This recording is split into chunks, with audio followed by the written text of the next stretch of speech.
ce matin, je suis dans la joie. Est-ce qu'il y a quelqu'un dans la salle ce matin? Est-ce qu'il y a quelqu'un dans la salle? Amen, amen, amen.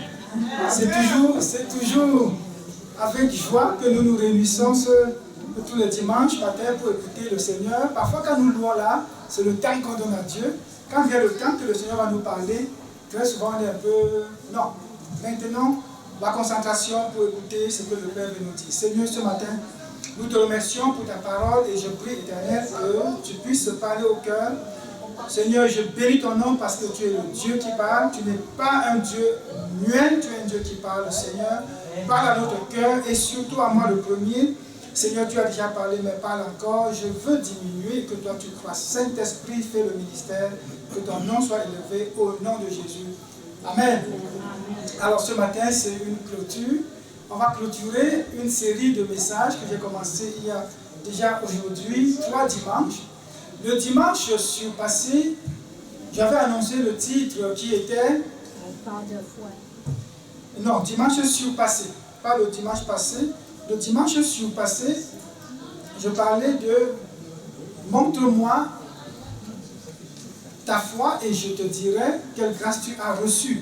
Ça, c'était le titre de ces 3 épisodes. Dans le premier épisode, nous avons parlé de la puissance de la grâce.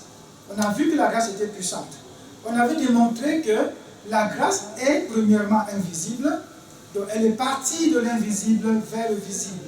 Nous avions dit aussi que la grâce était ce qui vient de Dieu, par opposition à la foi qui vient de l'homme. Et on a lu Luc 5, du verset 17 au verset 26. C'est le même qu'on va lire aujourd'hui pour clôturer. Et la puissance s'était manifestée en ce que Jésus, qui est la parole de Dieu, la parole qui est invisible, étant devenue visible, était capable de lire dans le cœur des pharisiens. La puissance se manifeste ainsi. Donc Jésus pouvait lire dans le cœur des pharisiens. Jésus avait le pouvoir de guérir les malades.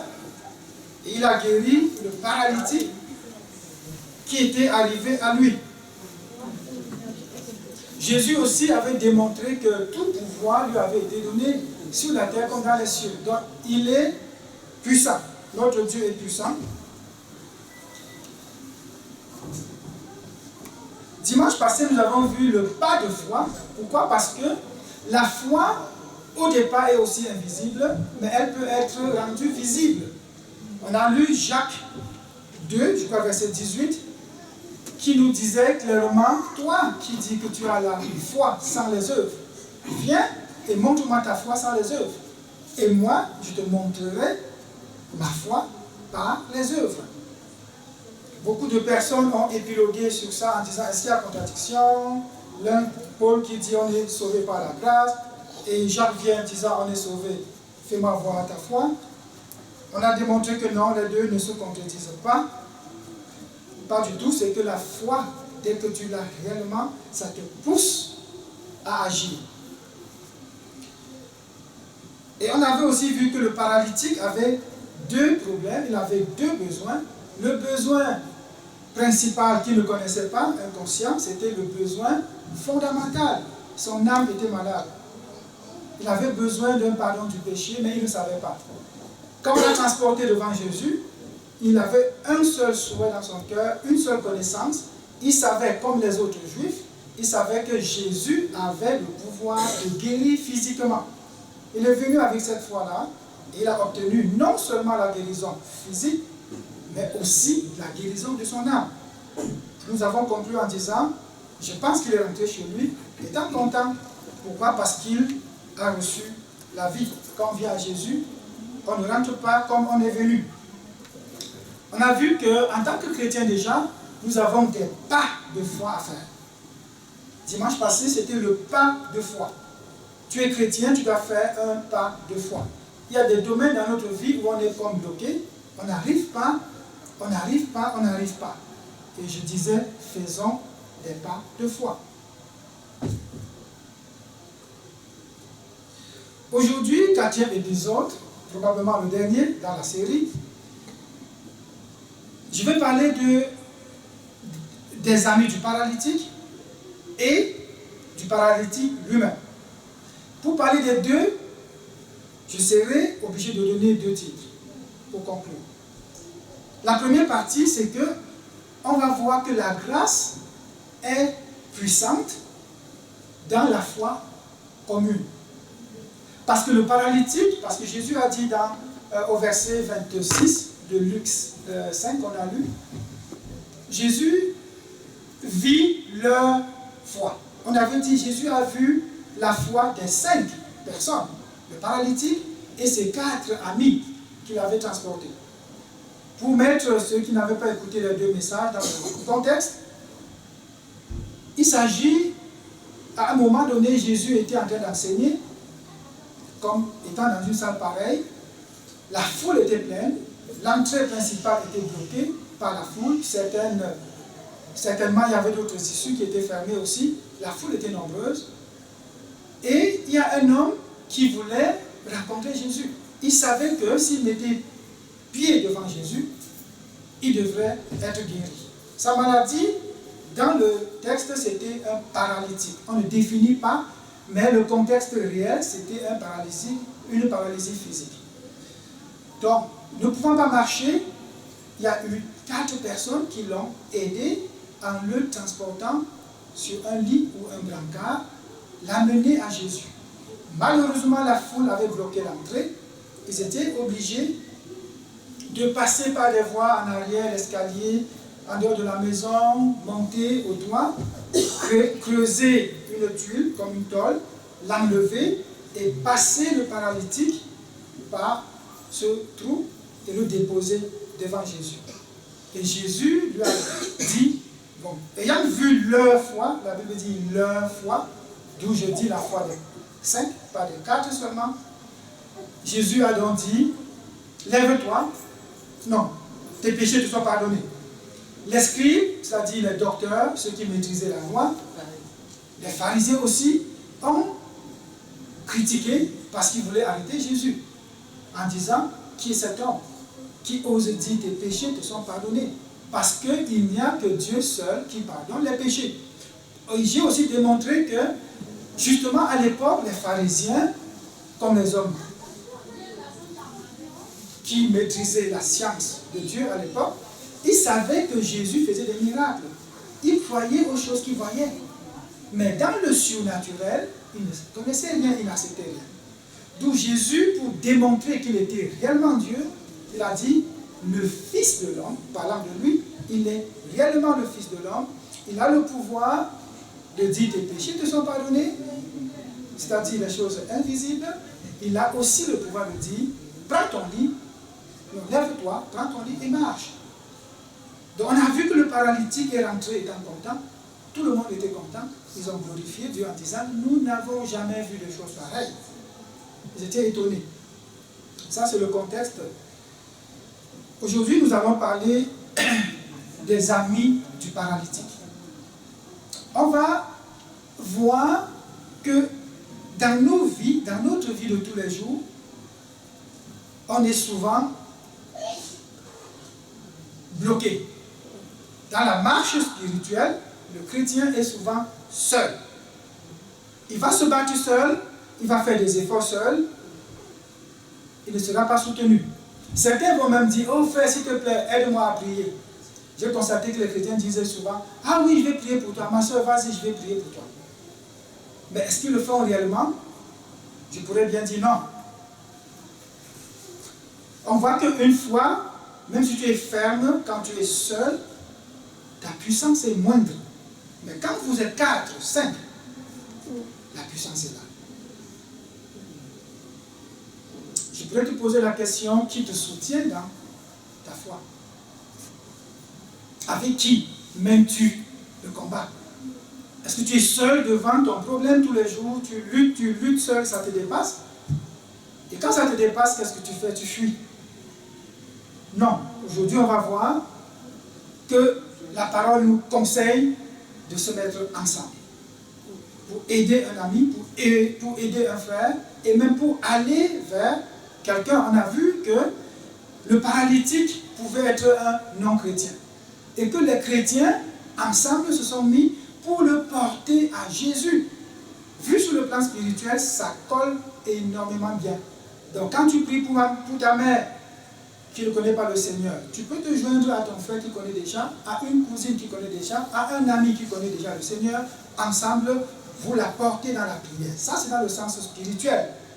Mais dans le sens physique aussi, nous devons aider les personnes handicapées, les personnes en difficulté, les personnes qui ont besoin d'aide doivent être aidées. Alors, quels sont tes amis? Comment choisis-tu tes amis? Pourquoi? Parce que la foi individuelle est faible. Le paralytique, je ne sais pas s'il a choisi ses amis ou pas, mais je sais qu'en parlant de ses amis, on va constater qu'il y a eu 4 personnes qui ont aidé le paralytique, que je vais nommer.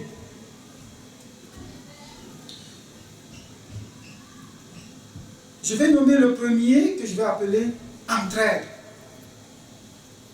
Parce que ça, c'est des qualités que les amis du paralytique ont.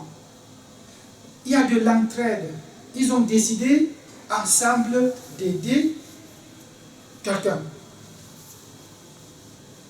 Ils ont mis leur force physique ensemble. Parce qu'une seule personne ne pouvait pas porter certainement le paralytique jusqu'au toit. Ensemble, ils ont réussi. Entraide. Voilà le nom que je peux donner au premier ami du paralytique. Ils ont décidé qu'ensemble, notre foi, ce que j'ai appelé tout à l'heure la foi commune, que notre foi ensemble, même s'il est lourd, même s'il pèse, même s'il y a le risque et le danger en haut, nous allons le porter. Ils ont réussi. Deuxième nom que je donne au deuxième ami du paralytique, c'est sympathie. N'oubliez pas ces noms-là, parce que c'est ce qu'on va rentrer avec aujourd'hui. On a dit entraide, il faut que nous nous mettions ensemble, on s'aide, on aide les autres, ainsi de suite. Entraide. Deuxième, c'est la sympathie. Il faut avoir de la sympathie. Et comment est-ce que Larousse définit sympathie? J'ai aimé cette définition. Il dit penchant naturel, spontané et chaleureux de quelqu'un vers une autre personne. Participation à la joie, à la peine d'autrui. On aime ça. Ça, c'est la sympathie. On veut participer à la joie de quelqu'un. J'imagine un couple qui est dans la joie. Nous participons. Ça, c'est la sympathie. Quelqu'un qui est dans la détresse, on a dit ici, qui est dans la peine, nous participons. Il y a d'autres mots synonymes de sympathie, c'est la compassion.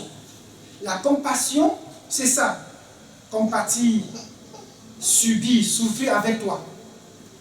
Donc ces amis-là, parmi eux, j'imagine, ou les 4 ensemble, ou un seul, avaient cette compassion. Voir quelqu'un paralysé tous les jours, couché, ne pouvant aller travailler, ne pouvant même pas se préparer à manger, ils ont eu de la compassion. Nous, généralement, chrétiens, on n'a pas assez de compassion. La parole nous dit, ayez la compassion qu'avec Christ. Ayez de la pitié. On voit une personne qui a une paralysie grave, on passe, on dit Seigneur, merci, tu m'as donné les mains, les pieds et tout. On ne compatit pas. Troisième nom que je donne aux amis du paralytique, c'est ingéniosité. Pourquoi ingéniosité? Parce qu'ils ont été ingénieux. Quand ils ont porté le paralytique, ils ont réfléchi, ils ont trouvé des moyens. Le chrétien, souvent, il ne trouve pas de moyens. Il prie, il prie, il prie. Dieu ouvre même les moyens, il ne voit pas. Il va forcer la foule, lutter, on va le taper, il va rentrer chez lui, pleurnicher. Oh Seigneur, on m'a tapé, je n'ai pas pu entrer. Et il continue à pleurer et à pleurer. Non, ils ont été ingénieux, ils ont dit, ok, la foule, on les laisse tranquilles, on va chercher autre moyen. Ils ont trouvé les escaliers. Ils sont montés par les escaliers. Je définis ingéniosité.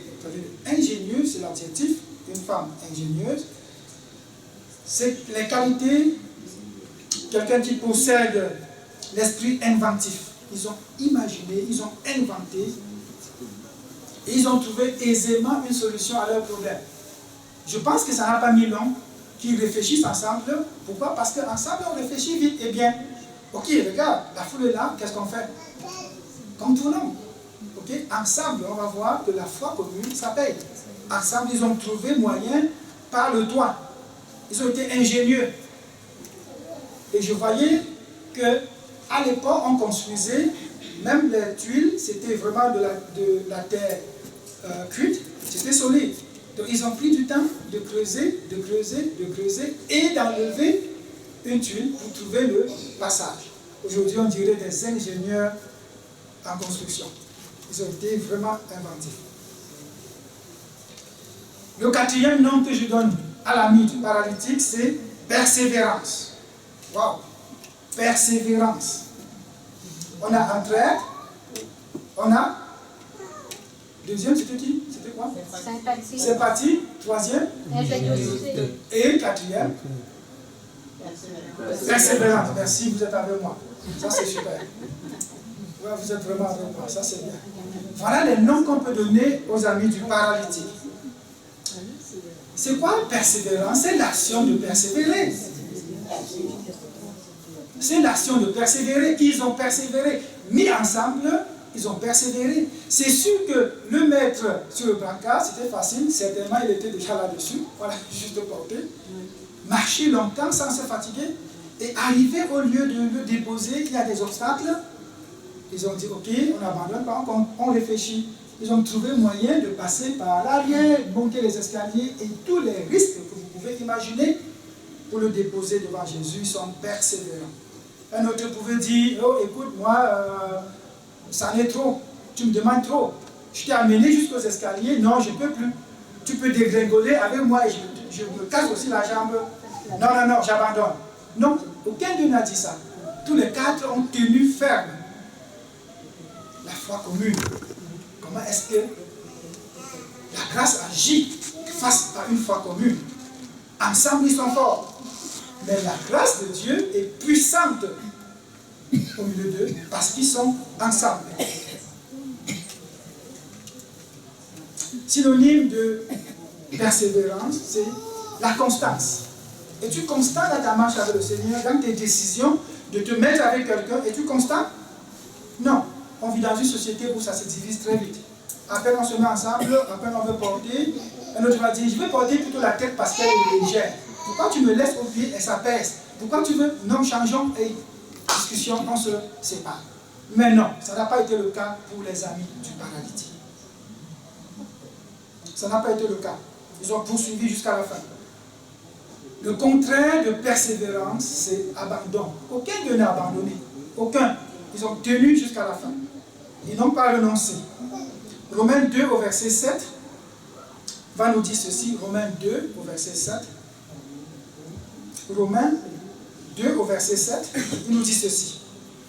Réservant la vie éternelle à ceux qui, par la persévérance à bien faire, cherchent l'honneur, la gloire et l'immortalité. Donc nous devons chercher vraiment à demeurer persévérant. Si tu es seul, sois persévérant. Si vous êtes deux, soyez persévérants. Si vous êtes quatre, soyez persévérants. On va voir que quand le Seigneur dit il vit leur foi, il a vu la foi commune. Il n'a pas vu seulement la foi du paralytique, qu'on va voir bientôt, il a aussi vu la foi commune. Enfants de Dieu, mettez-vous ensemble. L'heure est venue où il faut se mettre ensemble pour transformer le monde présent dans lequel nous vivons.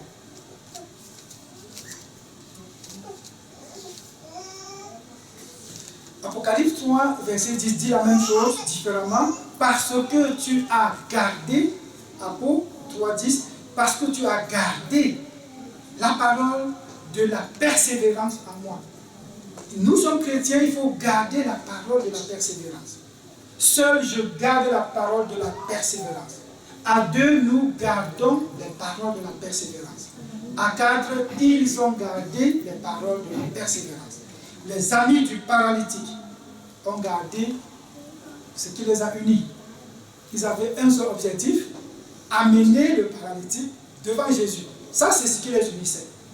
Aujourd'hui, pour qu'on s'unisse, il faut effectivement qu'on ait un objectif commun.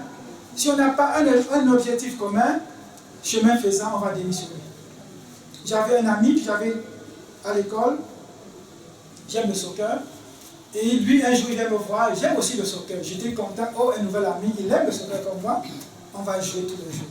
Mais j'étais surpris que moins de 2 semaines après, on se voyait à l'école, bonjour, bonjour, ça va, oui, et on faisait, non pas les maths, il était nul en mathématiques, on faisait l'allemand ensemble, parce qu'on aimait l'allemand, et on connaissait l'allemand, ça nous liait. Et pourtant, au départ, notre mise en commun, c'était le soccer. Pourquoi? Chemin faisant, il n'aimait même pas le sport. J'ai constaté qu'il n'aimait pas le sport du tout. Comment peux-tu marcher avec quelqu'un si vous ne vous accordez? Accordons-nous sur une chose. Voulons-nous voir Montréal être transformé? Si c'est oui, mettons-nous ensemble, on y va. Et si un frère t'appelle, mon frère, aide-moi dans la prière, ne dis pas, ah, tu as un problème, le mien est différent. Non. Essayez de voir ce qui est commun en vous et mettez-vous ensemble. Amen. Amen. Si on le fait, on va voir la puissance de la grâce dans la foi commune.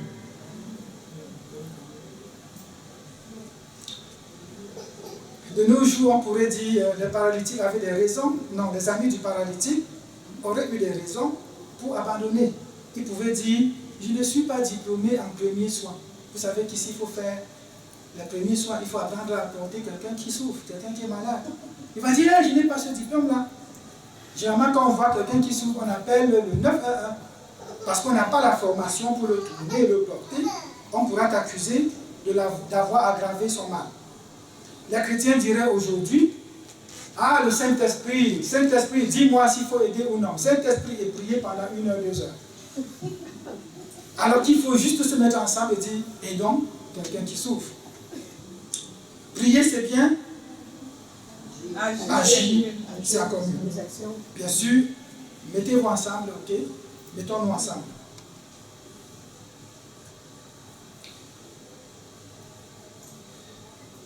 Et la question que je peux te poser, est-ce que tu as des amis? Est-ce que tu peux t'identifier à l'un des amis du paralytique? Si oui, as-tu toutes les qualités des amis du paralytique? C'est encore mieux.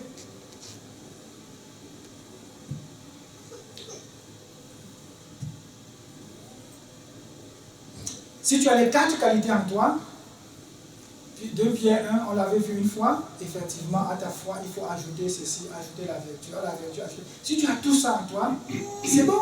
Dieu va voir que toutes ces qualités sont en toi et ça va agir. La puissance de la grâce pourra bien agir.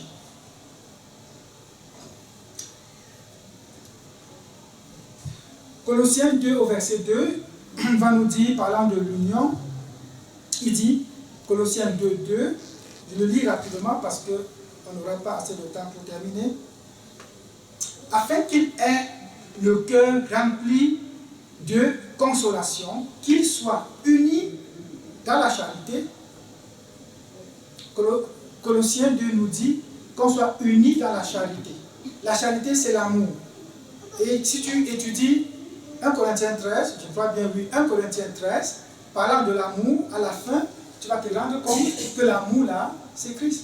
Alors, si nous sommes unis en Christ, nous serons enrichis. Donc, étant unis en Christ, nous sommes riches. Allons donc, allons et faisons les choses ensemble.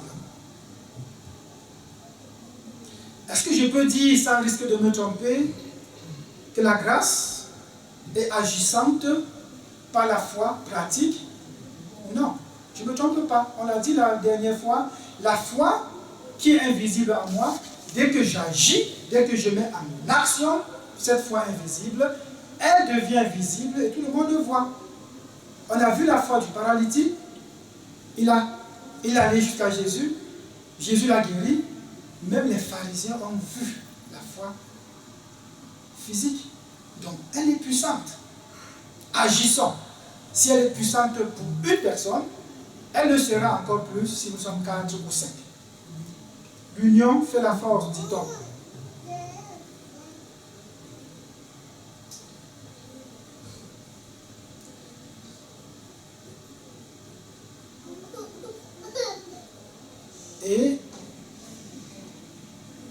Je les ai appelés les amis du paralytique, juste pour démontrer les 4 noms qu'il nous faut retenir, en partant d'ici que chacun dise « je dois être au moins un des amis des paralytiques ». Le premier, on a dit entraide. Le deuxième sympathie. Troisième quatrième merci. On constate que tous les amis du paralytique sont des femmes. Hein?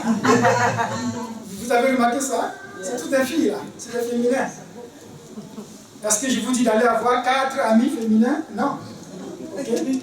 Cherchez-vous des vrais amis capables de vous aider, ou encore si vous vous mettez ensemble, des personnes avec qui vous pouvez œuvrer pour le Seigneur.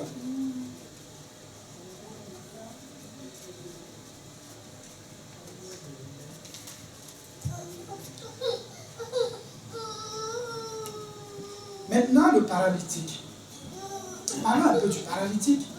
Le paralytique, l'histoire dans la Bible, quand on va lire, si vous lisez Luc 5, on ne dit pas ce qu'il était longtemps avant, ni ce qui sera longtemps après, mais nous savons que logiquement, c'est quelqu'un qui a été paralysé pendant un long temps. Ça ne peut pas être quelqu'un qui était couché sur son lit 1 heure avant, et on l'appelle le paralytique. Donc, c'est quelqu'un qui a longtemps essayé seul. Il a longtemps prié seul. Il a longtemps voulu aller rencontrer Jésus seul. Et Jésus parcourait, on parlait de lui, des miracles qu'il faisait. Mais il ne pouvait pas. Il a longtemps essayé.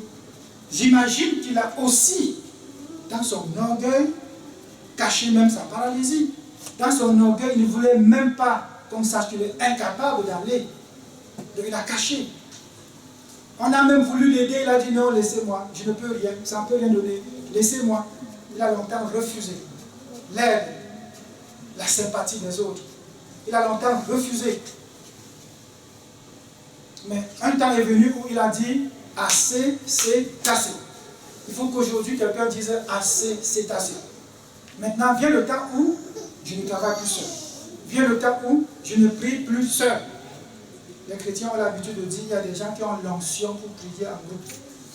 Ce n'est pas vrai. Tout le monde a cette onction-là. Tout le monde. Il a dit, nous allons agir. Il a accepté l'aide. Il a dit, oui, mes amis, venez, aidez-moi. Aidez-moi. J'en ai besoin, on va agir. Jésus lui-même avait envoyé les disciples dans notre Matthieu 28. Il a dit, allez, faites de toutes les nations. Ce n'était pas aller dans le genre de toi, vas-y seul. Plus tard, les disciples envoyés, ils partaient 2 à 2. Aujourd'hui, on voit les paralytiques ont été aidés par 4 personnes. Nous formons une multitude. Nous pouvons impacter ce monde. Nous pouvons changer les mentalités. Nous pouvons changer nos paralysies. Parce que ceux étant ensemble, la grâce est puissante, ça va nous guérir. Certainement, après le paralytique, il va rencontrer lui-même quelqu'un d'autre, il va se mettre avec lui pour œuvrer. Et j'ai aimé lorsque le dernier verset dit, il est parti, il a pris, il s'est levé, il a pris son lit, ça est allé chez lui à la maison. Pour faire quoi? Pour annoncer, j'ai vu celui qui m'a guéri. Et désormais, il va enseigner ces choses dans sa famille. Il va enseigner ces choses autour de lui. Alors, la foi authentique, c'est la partie B, le paralytique. On a vu que la foi authentique du paralytique a brisé la barrière. Cette foi authentique, c'est laquelle? C'est la foi qui dit, assez c'est assez, je ne veux plus me morfondre sur moi seul, je veux aller. Maintenant, aidez-moi. Je me laisse aller, portez-moi. Tant pis si je tombe du toit, je m'en fous si je me brise la deuxième jambe, ou c'était la main ou le pied, je ne sais pas. Il dit, je m'en fous, assez c'est assez, allons-y.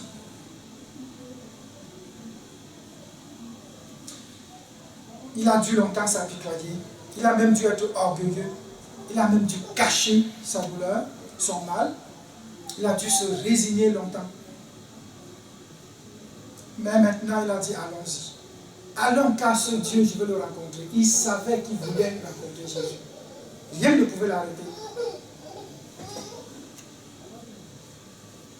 Une conclusion finale. conclusion finale, c'est-à-dire une conclusion qui va résumer l'épisode 1, l'épisode 2 et l'épisode 3.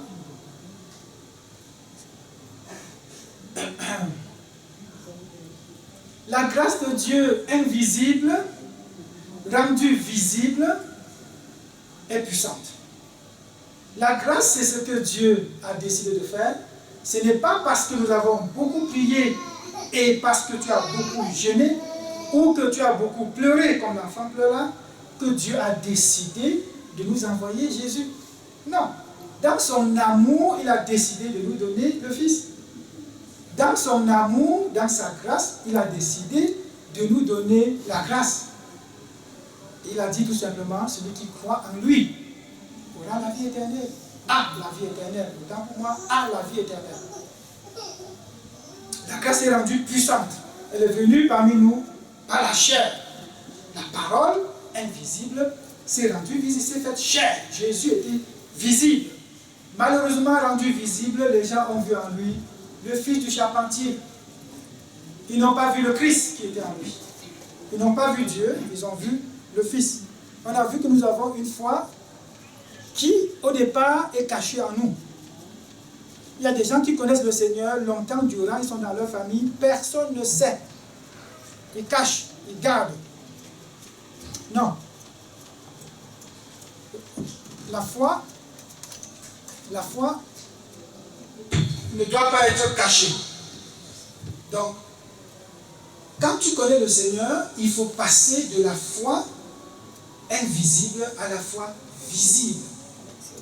On a dit, Hébreux 11 a défini la foi comme étant quoi?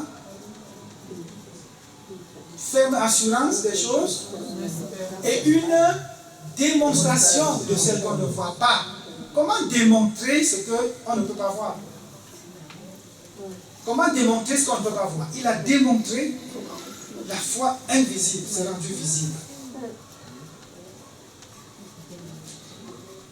Et on voit que la grâce, dès qu'elle rencontre la foi, c'est une puissance qui se manifeste. Et Jésus l'a démontré, alors qu'il marchait sur la terre, à plusieurs endroits, il a démontré qu'il était le Fils de Dieu. Nous sommes des fils de Dieu, mais Jésus a dit, le Fils de Dieu a le pouvoir de dire, tes péchés te sont pardonnés. Il a aussi le pouvoir de dire, lève-toi, prends ton lit et marche. Les choses invisibles, il a le pouvoir. Dans le visible, il a le pouvoir. Et quand on vient à Jésus, on ne rentre pas comme on est venu. Le paralytique, qui avait été surnommé le paralytique. On écrit dans la Bible le paralytique. De son vivant, dans son quartier, on dit, hey, tu connais le paralytique? On l'avait surnommé le paralytique. Mais dès qu'il va rentrer chez lui, j'imagine qu'on va le voir marcher. J'imagine qu'on va le voir en bonne forme. On aura honte de dire encore le paralytique. Ils vont certainement l'appeler le miraculeux, le sauver, parce qu'il rentre chez lui, il a la vie éternelle. Le sauver, le paralytique, le béni de l'éternel. Il est rentré avec un nom changé. Il va marcher désormais pas comme n'importe qui. Il saura qu'il a reçu la puissance de la grâce. Mais pour en arriver là, il eût fallu qu'il accepte un jour l'aide de 4 personnes que j'ai nommées les amis du paralytique. Toi, sois un ami du paralytique. Il faut être un ami du paralytique. Absolument. Je crois qu'il fait très chaud. C'est le Saint-Esprit qui me chauffe, on dirait.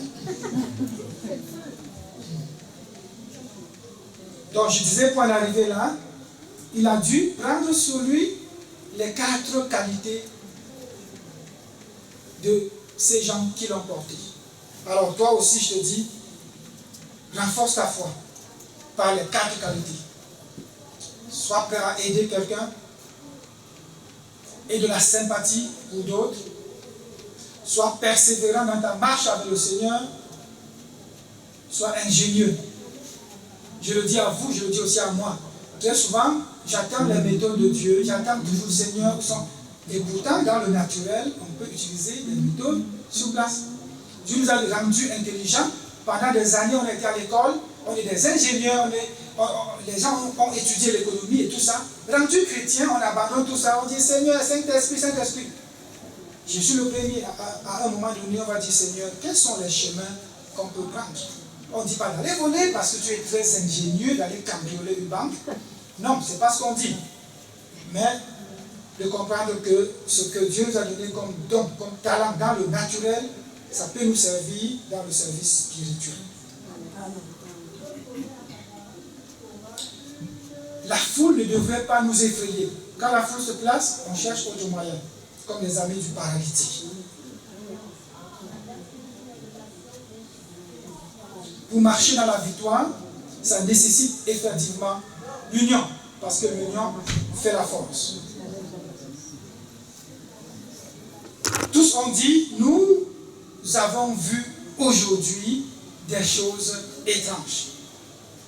Nous avons vu aujourd'hui des choses étranges.